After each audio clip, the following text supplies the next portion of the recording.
شریعہ نعرہ تکبیر نعرہ تکبیر نعرہ رسالت دیکھو دیکھو کون آیا دیکھو دیکھو کون آیا دیکھو دیکھو کون آیا فیضان تاج الشریعہ فیضان تاج الشریعہ نعرہ تکبیر نعرہ رسالت يا رسول الله يا حبيب الله. أما بعد فأعوذ بالله من الشيطان الرجيم بسم الله الرحمن الرحيم هو الذي أرسل رسوله بالهدى ودين الحق ليظهره على الدين كله وكفى بالله شهيدا محمد رسول الله والذين معه أشداء على الكفار رحماء بينهم إلى آخر هذه الآية. صدق الله مولانا العظيم وبلغنا رسوله النبي الأمين المتين المختار الكريم ونحن على ذلك من الشاهدين والشاكرين والحمد لله رب العالمين. قبل اس کے کچھ معروضات آپ کے گوش گزار کروں. آئیے انتہائی عقیدت و احترام کے ساتھ ساری کائنات کے مرکز عقیدت ارواحنا فدا جناب محمد رسول اللہ صلی اللہ تعالی علیہ وسلم کی بارگاہ پرانوار میں غلامانہ انداز میں درود و سلام کا ہدیہ پیش کرنے. اللہم صلی علی سیدنا و مولانا محمد معدن الجود والکرم وآلہ واصحابہ الکرام وابنہ الکریم وبارک وسلم صلاة دائمة سرمدا ابدا. میں مشکور ہوں، ممنون ہوں محبان ہزاری باغ کا اور میرے رفقائے درس کا اور منبر نور پر جلوہ بار خانوادہ اعلی حضرت کے ایک حسین چراغ حضرت علامہ مولانا عمران رضا خان صاحب قبلہ المعروف سمنانی میاں ادام اللہ اقبالہ شہزادہ منانی میاں، وہ بھی جلوہ بار ہیں اور علماء کی سرپرستی اور یہ منبر نور نائبان رسول سے بھرا ہوا ہے. ان کے درمیان مجھ جیسا ایک طالب علم آپ کے سامنے گفتگو کرنے کے لیے بیٹھا ہے. پہلی وضاحت میں یہ کر دوں کہ ہزاری باغ، بہار، جھارکھنڈ، یہاں کے جلسوں کے ماحول مجھے اتنی خبر نہیں ہے، لیکن جو رنگ دیکھنے کو مل رہا تھا تو شاید میں آپ کے اس معیار پر نہیں اتر پاؤں گا، اس لیے کہ ٹھنڈیوں کے دن بھی ہیں، ٹھنڈی راتیں بھی ہیں، اور شاید آپ کے ہاں ماحول ایسا ہے کہ بہت جوشیلے مقرر ہوتے ہیں جو آپ کی ٹھنڈیوں کو گرمی میں تبدیل کرتے ہیں. کوشش کروں گا کہ دھیرے بول کر کے بھی خون کو گرم کر سکیں. اللہ تبارک و تعالیٰ نے قرآن عظیم میں جو ارشاد فرمایا، میں اپنے موضوع کی طرف آتا ہوں. هو الذی ارسل رسولہ بالہدی ودین الحق، وہی ہے جس نے اپنے رسول کو ہدایت اور دین حق کے ساتھ بھیجا. دنیا میں کس لیے بھیجا؟ رسول آئے کیوں؟ لیظہرہ علی الدین کلہ، تاکہ وہ جو دین لے کر کے آئے وہ پوری دنیا میں سب سے زیادہ غالب کرے. رسول آئے تھے دین اسلام کو غالب کرنے کے لیے. یہ مقصد ہے میرے آقا صلی اللہ تعالی علیہ وسلم کا جو دین لے کر تشریف لائے، اور اس مقصد میں میرے آقا صلی اللہ تعالی علیہ وسلم نے ایک رات بھی، ایک دن بھی خاموشی اختیار نہیں فرمائی، بلکہ ہر لمحہ کوشاں رہے کہ یہ دین اسلام غالب آ کر رہے. اور اللہ کے حبیب صلی اللہ تعالی علیہ وسلم کی وہ محنت شاقہ آپ کو دیکھنے ملے گی. جس وقت ہجرت کر کے میرے آقا صلی اللہ تعالی علیہ وسلم مدینہ طیبہ تشریف لے گئے، روایات یہ بتاتی ہیں کہ صرف 6 لوگوں کو لکھنا آتا تھا. پہلے اس وقت یادداشت رکھی جاتی تھی، لکھنے پڑھنے کا رواج زیادہ نہیں تھا، ذہنی طور پر یاد رکھتے تھے، قلم پکڑنے والے 6 لوگ تھے۔ لیکن بعض روایات یہ بتاتی ہیں کہ 10 سال میرے آقا صلی اللہ تعالی علیہ وسلم نے مدینہ طیبہ میں گزارے، 10.5 سال۔ جب آپ کی وفات کا وقت آیا تو 80,000 لوگ قلم پکڑ سکتے تھے۔ یہ ریولیوشن ہے، یہ انقلاب ہے۔ یہ میرے آقا صلی اللہ تعالی علیہ وسلم نے پوری کائنات کو ایک نظام دیا ہے، دستور حیات دیا ہے۔ آج بھی پوری دنیا میرے آقا صلی اللہ تعالی علیہ وسلم کے نظام کی محتاج ہے۔ یہ اور بات ہے کہ دنیا کے سارے ممالک اپنے قوانین میں جو لا ترتیب دیتے ہیں یا دے رہے ہیں یا دے چکے، یہ سب کے سب لیے گئے ہیں میرے آقا کے نظام سے۔ رسول پاک صلی اللہ تعالی علیہ وسلم جو نظام حیات لے کر تشریف لائے، میرا چیلنج ہے پوری دنیا میں ایسا نظام کوئی نہیں لا سکا، آج تک نہیں لا سکا۔ میرے عزیزوں، مجھے اس موضوع پر آپ سے گفتگو کرنے کی صرف اور صرف وجہ یہ ہے کہ رسول پاک صلی اللہ تعالی علیہ وسلم کی یہ بھولی امت حضور کے آنے کے مقصد کو آج فراموش کر چکی ہے۔ یہاں پر دین کو غالب کرنے کا جو مقصد صحابہ بھی لے کر کے چلے تھے مدینے سے، وہ دور دور تک نظر نہیں آتا۔ اسلام ہمیں رسمی طور پر موجود رہ گیا، لوگوں کا اسلام کی طرف آنے کا سلسلہ بند نہ صحیح کم ضرور ہو گیا۔ وہ ایک سیل رواں تھا کہ جس طرف رسول پاک صلی اللہ تعالی علیہ وسلم کے شہدائی گئے، فوج کی فوج اسلام میں داخل ہوتی نظر آئی۔ آج اس طرح سے کیوں نہیں ہوتا؟ اس لیے کہ اقبال نے کہا ہے، ان کے جو ہم غلام تھے خلق کے پیشوا رہے۔ ان کے جو ہم غلام تھے خلق کے پیشوا رہے، ان سے پھرے جہاں پھرا پھر آئی کمی وقار میں۔ چہرہ جو ان سے پھیر لیا تو پھر ہماری عزت میں، ہمارے وقار میں کمی آ ہی گئی۔ دنیا جو ہمارے قدموں پر گرنے کو تیار تھی، آج وہ ہمیں قدموں میں جھکانے لگ گئی۔ رسول پاک صلی اللہ تعالی علیہ وسلم کی یہ بھولی امت آج پھر سے اس مقصد کو سمجھ لے کہ ہم یہاں دنیا میں کسی کی غلامی کے لیے نہیں آئے، ہم دین اسلام کو غالب کرنے کے لیے پیدا کیے گئے ہیں۔ ہم سہم کر کے، ڈر کر کے اسلامی تشخصات کا قتل کرنے نہیں آئے۔ آج جس طرح کا ڈر کا ماحول میں ہندوستان میں بھی دیکھتا ہوں، جن لوگوں نے مجھے سنا ہوگا انہیں معلوم ہے میں ان حالات سے بالکل خائف نہیں ہوں۔ وقت کی ظالم اور جابر حکومتوں سے ہمیں ڈر نہیں لگتا، اس لیے کہ ہمارے اسلاف نے کہا ہے کہ اگر قید بھی ہو جائے تو اس سے بھی ہمیں خوف نہیں۔ مظفر کو مقید نہ سمجھے سیاح، یہ اسیری بھی میری سنت آبائی ہے۔ عزیزان گرامی، یہ جو ڈر کا ماحول پیدا کر کے مسلمانوں میں آج حالات ایسے آ گئے کہ تم اپنا تشخص تبدیل کرنا شروع کر چکے، اپنے لباس کو، اپنے چہرے کو، اپنی تعلیم کو، اپنے گھر کو ایسا بنانے لگے کہ لوگ مجھے مسلمان نہ کہیں بلکہ ایک ماڈرن کلچر کا دلدادہ سمجھیں۔ اس کو کہتے ہیں کوا چلا ہنس کی چال، اپنی چال بھول گیا۔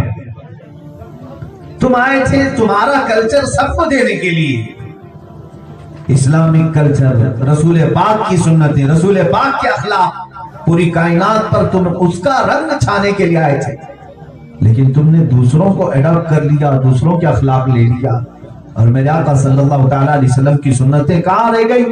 وہ اسی اسٹیج پر رہ گئی، داڑیاں یہاں رہ گئی، ٹوپیاں یہاں رہ گئی، اور قوم کی اکثریت انگریزوں کو اپنا لیا۔ میرے آقا صلی اللہ تعالی علیہ وسلم کے دشمنوں کی سیرت پڑھنا شروع کیا اور انہی کو اڈاپٹ کر لیا۔ میں چند باتیں عرض کرتا ہوں میرے عزیزوں۔ سب سے پہلے میں اس کو واضح کر دوں، باتیں تھوڑی کڑوی ہوں گی، لیکن ساتھ ہی میں کہہ دیتا ہوں بخار کی دوا کڑوی ہی ہوتی ہے، نگل جانے میں ہی فائدہ ہے۔ اللہ کرے کہ شفا ہو جائے مجھے بھی اور سب کو بھی۔ رسول پاک صلی اللہ تعالیٰ علیہ وسلم تشریف لائے اپنے دین کو غالب کرنے کے لیے. اس رسول پاک صلی اللہ تعالیٰ علیہ وسلم کے ساتھ جو جماعت تھی صحابہ کی، کیا وہ جماعت کا کوئی عکس، کوئی ان کا نقش آج ہماری کروڑوں کی جماعت میں نظر آتا ہے؟ 313 تھے لیکن ہزاروں پر بھاری تھے. یہاں کروڑوں کی تعداد میں ہے، پھر بھی دبے ہوئے ہیں، سہمے ہوئے ہیں، ڈرے ہوئے ہیں. کیا ہے وجہ؟ کیا ہے میرے عزیزو؟ کب سے میں نعرے سن رہا ہوں، نعرے کتنی دیر سے. تم نعروں میں بڑے طاقتور ہو، لیکن کاش یہ زبان کا نعرہ تمہارے عمل کے میدان میں آ جاتا تو کفر کی دھرتی آج زلزلہ پیدا کر چکی ہوتی.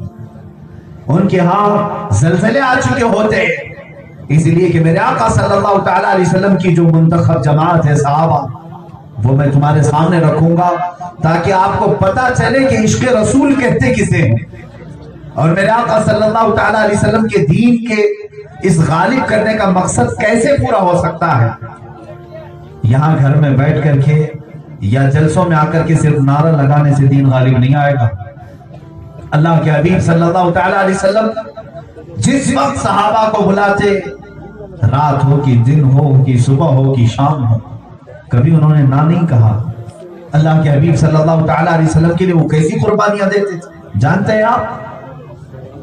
خندق کا موقع ہے، جنگ خندق، مہینے بھر سے وہاں محنت کی جا رہی ہے. خود میرے آقا صلی اللہ علیہ وسلم کے ہاتھ میں کدال ہے، کھود رہے ہیں، مٹی اٹھا رہے ہیں، پتھر لے جا رہے ہیں.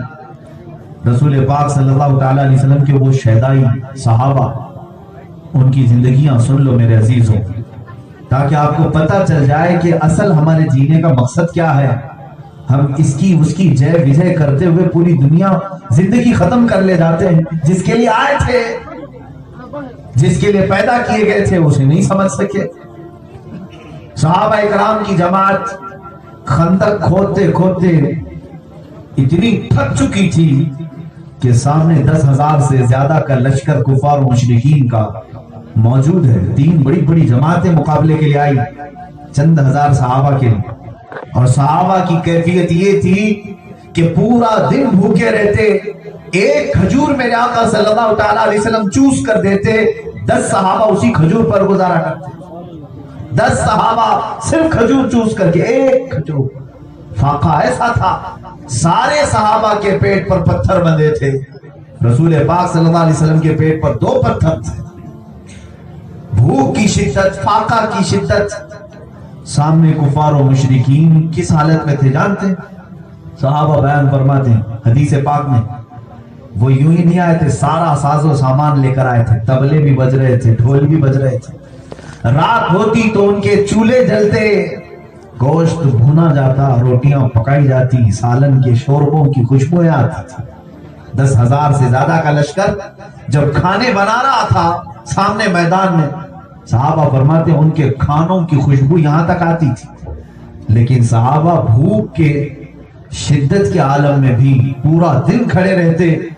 ایک صحابی بھی نے حضور پاک صلی اللہ تعالیٰ علیہ وسلم سے بے وفائی نہیں کی کہ حضور سو رہے ہیں، چلو کافروں کے ہاں سے جا کے ایک روٹی لا کے ان سے آئے بوٹی مانگ کر کے لائیں. نہیں میرے عزیزو، تاریخ گواہ ہے کفار و مشرکین کھاتے پیتے رہے اور اپنے گوشت روٹیوں بوٹیوں میں مست رہے، اور یہ صحابہ ایک کھجور کی گٹلی پر پورا دن کھڑے رہے. کسی ایک صحابی نے یہ نہیں کہا یا رسول اللہ صلی اللہ علیہ وسلم بھوک بھاری ہو گئی، ہم حق پر ہیں تو پھر روٹیاں وہاں کیوں ہیں، ہم حق پر ہیں تو بوٹیاں وہاں کیوں ہیں، ہم حق پر ہیں تو شوربے گوشت وہاں کیوں ہے؟ کسی صحابی نے نہیں کہا، بلکہ میرے آقا صلی اللہ تعالیٰ علیہ وسلم نے خود پوچھا صحابہ سے، اے میرے عزیز صحابہ، ان کے کھانوں کی خوشبوئیں، ان کے سالن، ان کے گوشت کی خوشبوئیں ہو سکتا ہے تمہیں پریشان کر رہی ہوں اور تم دل میں یہ سوچ رہے ہو کہ تمہیں کھانا نہیں مل رہا ہے. صحابہ نے عرض کیا، اے اللہ کے نبی، ہم آپ کے ساتھ کھانے کے لیے آئے کب تھے؟ ہم آپ کے ساتھ آئے تھے اپنی جان دینے کے لیے، اس کے انتظار میں کھڑے ہیں. جو کھانے کے لیے آیا ہے وہ کافروں کے پاس چلا جائے، اور جو اللہ سے جنت خریدنے کے لیے آئے وہ قدم رسول میں کھڑا ہے. یہ صحابہ کا مشن تھا.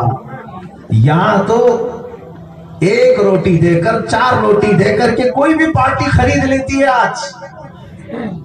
تو کیا یہ بکنے والا صحابہ کا عاشق ہو سکتا ہے؟ میرے عزیزوں، ابھی تو شاید بہار کے الیکشن سے فارغ ہو کر کے حالات دیکھے ہوں گے. ہر پارٹی میں مسلمانوں کے نمائندے موجود ہیں. ہر جگہ تمہارا اپنا کوئی تشخص نہیں، تمہاری اپنی کوئی آئیڈینٹی نہیں. ہر جگہ جے وجے کے نعرے لگاتے ہوئے میرے عزیزوں کفار و مشرکین کے ہاں کیوں گئے؟ کہا کہ اس لیے کہ انہوں نے وعدہ کیا ہے نوکریاں دے دیں گے، انہوں نے وعدہ کیا ہے گھر بنا دیں گے. ارے ٹوائلٹ پہ بک جاتے ہیں، ٹوائلٹ بنا کر کے دیں گے. مسلمان اس لیے نہیں آیا ہے.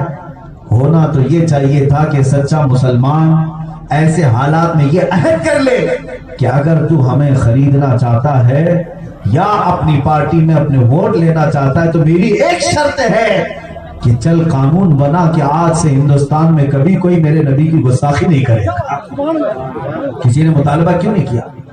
میرے رسول پاک صلی اللہ علیہ وسلم پر کوئی انگلی نہیں اٹھائے گا.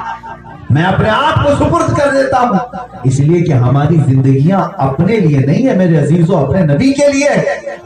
میرے مرشد گرامی نے یہی فرمایا تھا، زندگی کے نہیں کسی کے لیے، زندگی ہے نبی کی نبی کے لیے.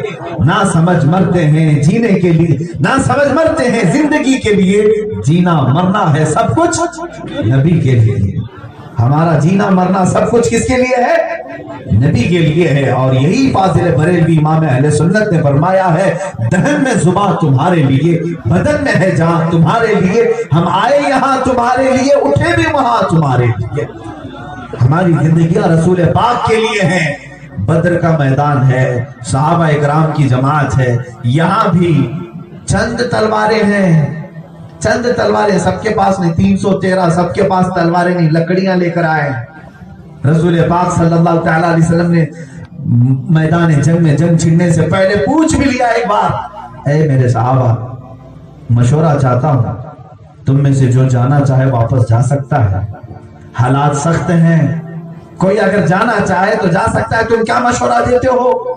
صحابہ نے کہا، اے اللہ کے رسول، ہم بنی اسرائیل نہیں ہیں، ہم بنی اسرائیل نہیں ہیں جنہوں نے موسیٰ علیہ السلام اور حضرت ہارون سے کہا تھا، اے موسیٰ و ہارون آپ اور آپ کا خدا جا کر کے مشرکین سے لڑیں، ہم تو یہاں بیٹھ کر دیکھیں گے. صحابہ نے کہا ہم بنی اسرائیل نہیں، اے اللہ کے نبی اس وقت تک ہم آپ کے ساتھ ہیں جب تک ہمارے جسم کا آخری قطرہ خون کا نہ جائے، اس وقت تک آپ کے ساتھ ہیں. صحابہ کی وہ وفاداری، رسول پاک صلی اللہ تعالیٰ علیہ وسلم کی یہ صحابہ کی بات میں عرض کر رہا تھا. خندق سے واپس جا رہے تھے، جنگ خندق ہو چکی، صحابہ زخمی تھے اور کئی صحابہ ایسے ہیں جن کی رگیں کٹ چکی ہیں، خون میں لت پت ہیں، کپڑے پھٹ چکے ہیں، تیر لگ چکے ہیں. جنگ کے ختم ہونے کے بعد بیچ راستے میں پہنچے تھے، جبرائیل امین آئے، اللہ کے حبیب صلی اللہ تعالیٰ علیہ وسلم سے عرض کیا، اے اللہ کے رسول، بنو نذیر نے مدینے پر حملہ کر دیا ہے اور اللہ چاہتا ہے کہ یہیں سے آپ بنو نذیر کے مقابلے کے لیے نکل پڑیں، دوسرے جہاد کے لیے. ایک محاذ ختم نہیں ہوا، زخمی صحابہ ہیں. بیچ راستے میں جبرائیل امین آئے، اللہ کے نبی صلی اللہ علیہ وسلم نے ان سے کہا، ہے جبرائیل، ابھی تو جنگ خندق اتنے طویل عرصے کے بعد آئیں اور مدینے جائیں، تھوڑا آرام کر لیں، کپڑے بدل لیں، زخم کی مرہم پٹی کر لیں.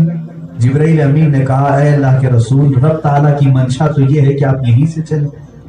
رسول پاک صلی اللہ تعالیٰ علیہ وسلم جبرائیل امین کے ساتھ بات کر رہے ہیں، اس کے بعد ارشاد فرماتے ہیں، میں اپنے صحابہ سے بھی پوچھ لوں، یہی تو سپاہی ہے میرے آقا کے. میرے آقا صلی اللہ علیہ وسلم نے ارشاد فرمایا، اے صحابہ، جبرائیل آئے ہیں، کہہ رہے ہیں کہ تمہارے زخمی حالات ہیں اور تم یہیں سے بنو نذیر کی جنگ کے لیے نکل چلو. جانتے ہو میرے آقا صلی اللہ تعالیٰ علیہ وسلم کے یہ شہدائی صحابہ نے کیا کہا؟ عرض کیا، آقا دیر کس بات کی، چلیں گے سے چلتے ہیں. کسی ایک نے بھی نہیں کہا زخم کو صحیح کر کے آتا ہوں، بیوی سے بات کر کے آتا ہوں، بچوں سے بات کر کے آتا ہوں، کپڑے بدل کر کے آتا ہوں. اسی لیے تو قرآن نے ان کے متعلق کہا، رضی اللہ عنہم ورضوا عنہ، یہ وہ جماعت ہے جن سے اللہ راضی ہو گیا اور یہ اللہ سے راضی ہیں. عزیزان گرامی وقار، رسول پاک صلی اللہ تعالیٰ علیہ وسلم جس جماعت کو صحابیت کا شرف عطا کیا ہے، وہ صرف نعرے والے صحابہ نہیں تھے، بلکہ وہ اگر کہتے فدا کا ابی و امی یا رسول اللہ تو قربان کر کے دکھاتے تھے۔ اگر وہ کہتے کہ میرے ماں باپ آپ پر قربان ہیں تو یہ کہنے والی باتیں نہیں تھی، کر کے دکھاتے تھے۔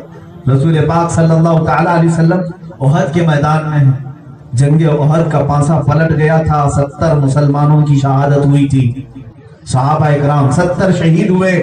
اسی جنگ میں میرے آقا صلی اللہ علیہ وسلم کے دندان مبارک بھی شہید ہوئے تھے۔ مدینے کی ایک خاتون دوڑتی ہوئی احد کی طرف جا رہی ہے، مدینے کی ایک خاتون دوڑتی ہوئی جا رہی ہے، بیچ میں کسی نے کہا کہ اے خاتون تمہارے شوہر کا انتقال ہو گیا، شہید ہو گئے، انا للہ پڑا اور آگے بڑھتی چلی گئی۔ پھر آگے کسی راستے میں کسی نے کہا اے خاتون تمہارے بیٹے کا انتقال ہو گیا، کہا انا للہ و انا الیہ راجعون، پھر آگے بڑھ گئی، احد کے میدان کی طرف جا رہی ہیں۔ آنے والوں نے پھر خبر دی کہ تمہارے بھائی بھی کام آ گئے، تمہارے بھائی کا بھی کی شہادت ہو گئی۔ 4 شہادتیں اس خاتون کے ایک ہی گھر سے ہوئی، لیکن وہ روئی نہیں۔ چوتھی شہادت کی خبر سنتی ہے تو آنے والے سے کہتی ہے اے میدان جنگ سے آنے والوں، میرے گھر کی شہادتیں سنا رہے ہو، پہلے یہ تو بتاؤ کہ آفتاب رسالت کی حالت کیا ہے، میرے آقا صلی اللہ تعالی علیہ وسلم کی حالت کیا ہے؟ صحابہ نے کہا وہ سلامت ہے۔ تو یہ خاتون کہتی ہیں اگر آفتاب رسالت سلامت ہے تو میری پوری کائنات سلامت ہے۔ آئی میدان احد میں، لاشیں پڑی ہوئی ہیں، صحابہ لاشیں جمع کر رہے تھے۔ دیکھو میرے عزیزو، ہم نے کون سا معاشرہ آج بنایا ہے، اور صحابہ کی ہم بات کرتے ہیں، بہت تبدیلی کی ضرورت ہے، بہت زیادہ چینجنگ کی ضرورت ہے، یہ رسم و رواج سے بدل کر کے ہمیں آگے بڑھنے کی ضرورت ہے۔ وہ خاتون آئی میرے آقا صلی اللہ علیہ وسلم کے پاس، دیکھ کر دعائی لینے لگی اور عرض کرتی ہیں یا رسول اللہ صلی اللہ علیہ وسلم، سنا ہے میرا بیٹا کام آ گیا جہاد میں، آپ اگر اجازت دے دیں تو میں اپنے بیٹے کی لاش دیکھ لوں۔ اللہ کے نبی صلی اللہ علیہ وسلم نے فرمایا جا خاتون، تیرا جوان لال شہید ہو گیا، وہ جنت پا چکا ہے، جا تو دیکھ لے۔ میدان احد میں آئی، توجہ چاہتا ہوں، میدان احد میں آئی، جوان لڑکا، جوان بیٹا اس خاتون مدینہ کا شہید ہو چکا ہے اور لیٹا ہوا شہید۔ خاتون آئی، رونا دھونا ماتم ختم نہیں، جبہ اٹھاتی ہیں اور سینے پر ہاتھ پھیرتی ہیں، پلٹ کر کے دیکھتی ہیں، پیٹھ پر ہاتھ پھیرتی ہیں، پیٹھ پر ہاتھ پھیرنے کے بعد فوراً سجدے میں چلی جاتی ہیں، سجدہ کر کے رب ذوالجلال کا شکر ادا کرتی۔ جو موجود صحابہ تھے انہوں نے پوچھا کہ خاتون تیرے بیٹے کی شہادت یہ تو کیا کر رہی ہے؟ تو اس خاتون صحابیہ نے کہا اے لوگوں، بات در حقیقت یہ ہے جب میرا لال گھر سے نکل رہا تھا میں نے اسے وصیت کی تھی کہ میرے بچے آج رسول پاک صلی اللہ تعالی علیہ وسلم کے دفاع کے لیے تو جا رہا ہے، حضور کی عزت پر پہرا دینے کے لیے تو جا رہا ہے، یاد رکھنا میدان جہاد میں جتنی بھی سختیاں ہیں میرے نبی کو چھوڑ کر ایک قدم بھی پیچھے نہ ہٹنا، اس وقت تک دفاع کرتا رہنا جب تک تیری جان نہ چلی جائے۔ آخر میں نے اپنے بیٹے سے یہ وصیت کی تھی کہ اگر دشمنوں کا مقابلہ سخت ہو جائے اور تو پیٹ پھیر کر بھاگنے لگ جائے اور بھاگتے ہوئے پیٹ سے زخم کھا کر کے اگر مرا میں اپنا دودھ معاف نہیں کروں گی۔ میں نے اپنے بیٹے سے کہا تھا میں دودھ نہیں معاف کروں گی تیرا اگر پیٹ سے زخم کھا کے مرا۔ تو صحابیہ کہتی میں میدان جنگ میں آتے ہی میرے بچے کو دیکھنے لگی، اللہ کا شکر ہے میرے بیٹے کے پیٹ پر ایک بھی زخم نہیں، جتنے بھی زخم ہیں سب سینے پر لیا ہوا ہے۔ یہ دفاع ناموں سے رسالت اسے کہتے ہیں۔ رسول پاک صلی اللہ تعالی علیہ وسلم کے لیے انہوں نے بچے پیدا کیے، انہوں نے اپنے گھروں کو وار دیا۔ آج میں پوچھتا ہوں آپ اپنے گھر میں سے ایک بچے کو حافظ قرآن بنانے کے لیے، عالم دین بنانے کے لیے کتنا آئیں کائیں کرتے رہتے ہیں، سوچتے ہیں مولانا لوگ بن کر کے کیا کریں گے، ان کا فیوچر کیا ہوگا، ان کا مستقبل کیا ہوگا، ان کی نوکری کیا ہوگی۔ بہرحال بہار وغیرہ یہاں پر تو ٹھیک بھی ہے کہ گورنمنٹ لگ جاتی ہوں گی۔ میرے عزیز ہو، علم دین رسول پاک صلی اللہ تعالی علیہ وسلم کی شریعت کا علم نوکریاں حاصل کرنے کے لیے نہیں سکھایا جاتا بلکہ انسان کامل بنانے کے لیے سکھایا جاتا ہے، انسان کے اخلاق و اقدار اسے سکھائے جاتے ہیں۔ عزیزان گرامی وقار، آج میرے آقا صلی اللہ تعالیٰ علیہ وسلم کی عزت پر پہرا دینے والے وہ جوان کہاں ہیں؟ جب تک تمہارے دلوں کے اندر بزدلی رہے گی، ڈر اور خوف رہے گا، ہر قوم تمہارے اوپر مسلط رہے گی۔ حدیث پاک میں پڑھ دیتا ہوں، ابو داؤد شریف کی حدیث ہے، اللہ کے نبی صلی اللہ علیہ وسلم فرماتے ہیں یوشک ان تداعى علیکم الامم کما تداعى الاکلۃ الى قصعتها، حضور فرماتے ہیں قریب ہے تم دیکھو گے میری امت پر پوری دنیا کی قومیں جھپٹ پڑیں گی، جیسے بھوکا آدمی برتن پر جھپٹتا ہے ایسے ساری قومیں میری امت پر جھپٹیں گی۔ آج ہے کہ نہیں یہ حالات؟ آج دیکھ رہے ہیں آپ سارے لوگوں کا ٹارگٹ کون ہے؟ مسلمان۔ سارے لوگوں، یہودی ٹارگٹ مسلمان کو بنائے، عیسائی ٹارگٹ مسلمان کو بنائے، ہندو ٹارگٹ مسلمانوں کو بنائے۔ یہ ساری چیزیں دیکھ نہیں رہے آپ؟ ساری قومیں جھپٹ پڑی ہیں۔ صحابہ نے پوچھا یا رسول اللہ صلی اللہ علیہ وسلم تو کیا جب ایسا ہوگا تو ہماری تعداد کم ہوگی؟ نحنو یومئذ من قلۃ یا رسول اللہ، ہم اس زمانے میں کم ہوں گے اس لیے ایسا ہوگا؟ میرے آقا مسکرائے فرمایا ولکنکم کثیرون، نہیں اس وقت تو تم بہت زیادہ ہوں گے، تعداد بہت ہوگی، غثاء کا غثاء السیل، لیکن تمہاری حالت جو ہے سمندر کے جھاگ کی طرح ہوگی، یعنی ایمان اندر سے نہیں، پیوریٹی نہیں، اخلاص نہیں، اوپر کا صرف اور صرف اسلام نظر آئے گا، اندر کا ایمان نہیں ہوگا، جس کی وجہ سے تعداد بہت ہوگی لیکن تمہارا اثر کچھ نہیں ہوگا۔ پھر صحابہ نے پوچھا یا رسول اللہ صلی اللہ تعالیٰ علیہ وسلم اس کی وجہ کیا ہے؟ ایسا کیوں ہوگا تعداد زیادہ ہو کر کے بھی؟ میرے آقا فرماتے ہیں اللہ تبارک و تعالیٰ تمہارا رعب کافروں کے دلوں پر رکھتا ہے، لیکن ایک وقت ایسا آئے گا کہ کافروں کا رعب تمہارے سینوں پر رکھے گا، تم ڈرنے لگو گے ہر طاقت سے۔ صحابہ نے پوچھا ایسا کیوں ہوگا؟ میرے آقا فرماتے ہیں دو چیزیں جب میری امت میں آ جائیں، دو چیزیں جب میری امت میں آ جائیں تو خوف ان کے سینوں میں بھر جائے گا، ہر ایک سے ڈرتے رہیں گے، ڈر کے جیتے رہیں گے۔ میرے آقا نے فرمایا وہ دو چیزیں کیا ہیں؟ حب الدنیا و کراہیت الموت، دنیا سے بے انتہا محبت کریں گے اور مرنے سے بھاگتے رہیں گے، ڈرتے رہیں گے۔ یہ دو چیزیں جب تمہارے اندر آ جائیں گی سمجھ لینا ہر ایک سے ڈرتے ہوئے بھاگو گے، خوف، کیونکہ جینے کا شوق ہے۔ مسلمان کا تو حال یہ تھا جس کو اقبال نے کہا تھا یہ فاقہ کش موت سے ڈرتا نہیں ذرا، روح محمدی اس کے بدن سے نکال دو، عرب کو دے کے عجم کے تخیلات، اسلام کو حجاز و یمن سے نکال دو۔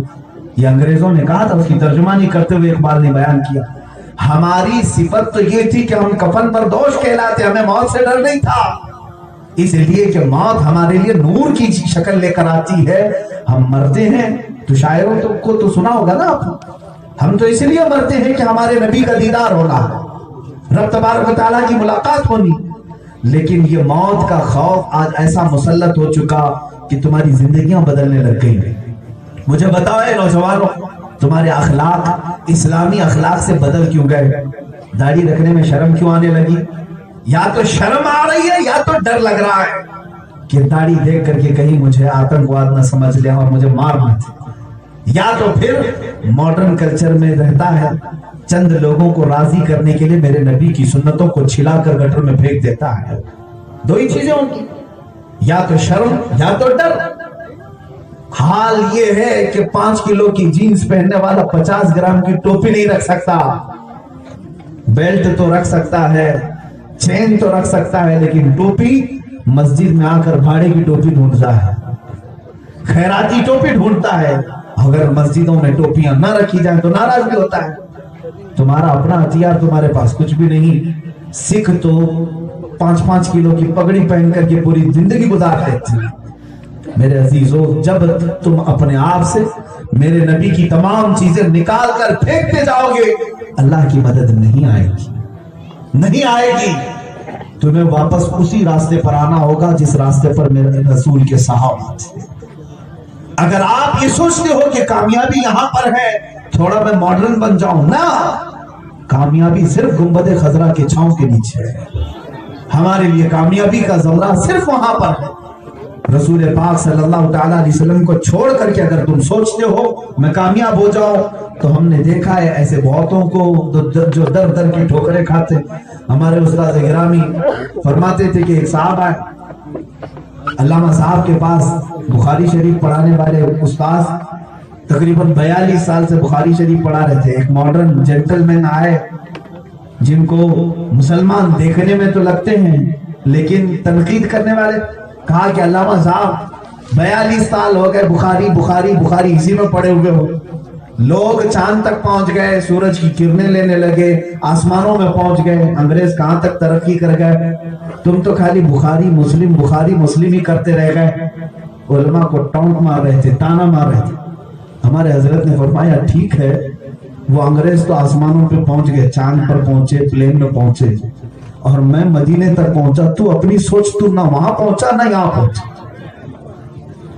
یہ تنقید کرنے والے نہ میرے آقا صلی اللہ تعالیٰ علیہ وسلم تک پہنچ سکے اور نہ ان کے یورپی ترقیات تک پہنچ سکے. آج تقریباً اکثر لوگوں کی زندگیاں ہمارے ساتھ ایسی ہی ہیں.